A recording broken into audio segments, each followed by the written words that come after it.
All right, guys, before I get into the watch list for, I guess, wow, is it Thursday? Or tomorrow's going to be Thursday. Yep, Thursday, April 7th. Real quick apology to the Stock Twits community.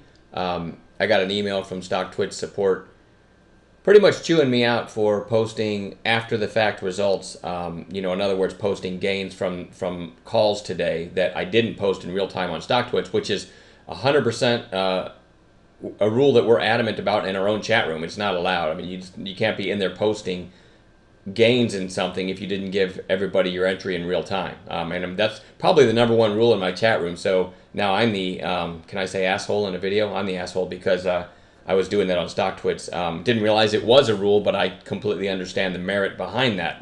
It's aggravating seeing that. So I apologize. All right. So anyway, the video for tomorrow, the SPY is in a range from 204 to whatever this high was here, 207. So it's in like a $3 range. You get a couple nice big range days, 3 of them really, and then you've got your small range days, but it's up near the top of the range. Volume is nothing exciting. It's just trotting along. So this, I mean, it's really a decent environment for day traders, and that's what I do. I don't hold anything overnight. So let me go into the list here. MOMO goes on watch just for a red to green or something. It's certainly extended. This was a gap play in the morning, just to give you an idea of how I'll play gap plays. This is the opening 2-minute candle, and one of our members, Gib250, pointed it out. Actually, when it looked like this, I wasn't able to get in until the high of day break. So that's where the call was when but a great alert, and not trying to point out stuff after the fact again and get yelled at again. It's more of an example when I do catch a gap play of what I look for. All right, so what I want to see, this isn't perfect, but it's not bad either. I want to see sellers come in, and I want to see those sellers fail. So, a better example would have been if this was a solid red candle, maybe it opened up here, sellers came in, and these sellers fail. So, but you still have that scenario because once it breaks over the highs, everybody who shorted that open is underwater, and you can get a really nice trade that way. So, in short, that's what I'll look for in a gap play. I don't want to oversimplify because there's a lot of things that can happen. And a lot of different setups. But if I had to give you in a nutshell when I'm looking for a gap and go play, remember that. I want to see sellers come in, and I want to see those sellers fail. And if you wait for that, a lot of times you'll stay out of getting burned if something gaps and starts running and you chase it. You ever take something that gaps up, you're watching it, and it starts to run, and so you jump in, and then it reverses really quickly on you. That happens a lot. So if you have a set of rules, you can kind of avoid that a high percentage of the time by making something like that happen first, right? Sellers come in, those sellers fail, I want to get long. It's an oversimplification, but you get it. So anyway, we might get a red to green in Momo tomorrow or something like that. It's certainly got very nice volume today, and so I want to watch it for a possible play tomorrow. Seed it had this huge spike, then today kind of an inside day, but closed pretty strong, so I want to watch that one.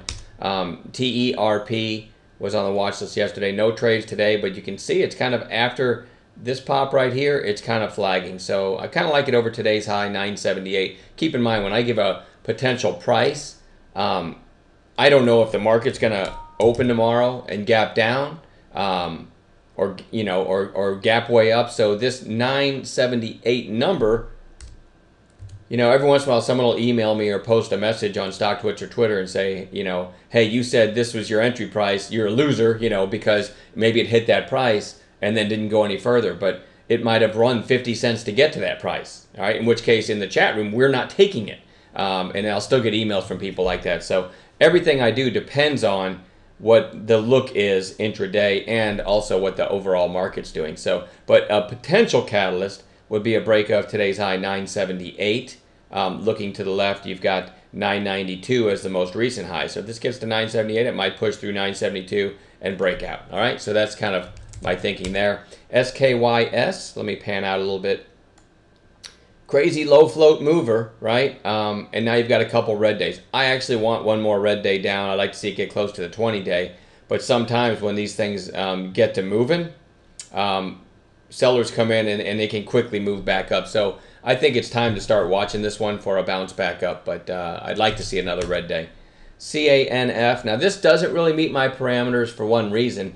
I like to trade stocks that have recent high relative volume. All right, so back here, this has high relative volume this day, and you can see what it did the next day. But anywhere following, it probably gave a nice trade this day and so on, right? Because it had recent high relative volume. Now this is a kind of a handsome chart, but you look at the volume, you don't have that. So generally you don't get big moves, even though like today you got a little chart break. You got this high here, flag, and you broke this high, but it didn't really do anything. It's because you don't have recent high relative volume, which generally it comes from news. So you don't have any news behind this move. You know, back in the day, I would have traded this thinking this is a big breakout right here, and then would have been confounded when it came back to my entry, or maybe even taken a loss in it. It's real important for me to watch, to trade stocks that have had, when I say recent too, I mean recent like the last week at the farthest. I don't like to go back farther than a week. So you get a lot more action if you focus on those. So having said all that, it is a decent looking chart, but I'd prefer this to have recent high relative volume. So this is one of my least favorites from the list. SRPT, couple calls today, and then it ended up closing at its high. So I'm going to watch this one for a possible red to green tomorrow. It gave a nice setup though, and I didn't trade this. I'm not giving you an after the fact look what I did. This is just an example of a nice setup. You had the gap up, right? It didn't meet my gap and go parameters or anything like that. So you had the gap up, sold off, and then ends up slowly over the next few hours climbing, taking out the high of day. Now, I wouldn't want to go long as it broke here because it had come a long way to get there. But then look, then it goes into a flag for about maybe an hour. So this flag break absolutely makes sense. And I think maybe it was on CNBC right after, right in this area. But I mean, that's a pretty good setup, all right? You had the gap up, gap failed, but then it comes up, takes out the highs, consolidates for about an hour. That's a beautiful play. So tomorrow, I don't want to become a chaser, but maybe you get a narrow range like that. Maybe you get a flag, and this has room to run, right? It's got a gap to fill, the 200-day up there, nice volume today, so certainly should be on watch tomorrow. That's SRPT. I'm getting long-winded here. GNCA, nice pop. It's still inside of the range of this big pop day, right? And you've got a couple equal highs here. So that just goes on potential long watch with a proper intraday setup. CSII, I'm going to get quicker here. After this pops, holding up pretty well. So I like this kind of little 3-4 day flag. I want to watch out for a potential break of that flag.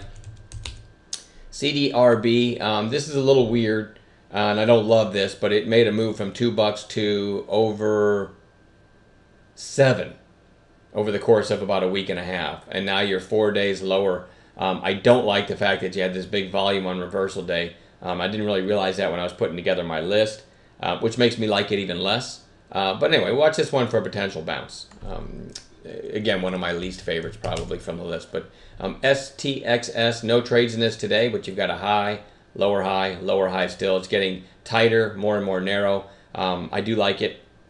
With all the caveats I said earlier about when I give a price, I do like this over 169 potentially tomorrow. Let's keep our eyes on that one. Couple more. FIT flagging very nicely here after this big volume spike. You got a really tight flag. I like want to watch that for a breakout of that flag. And then Lumber Liquidators LL, really nice move yesterday, inside day today. Let's go to 15s. And really, it's not that hard to picture a trend line here, right?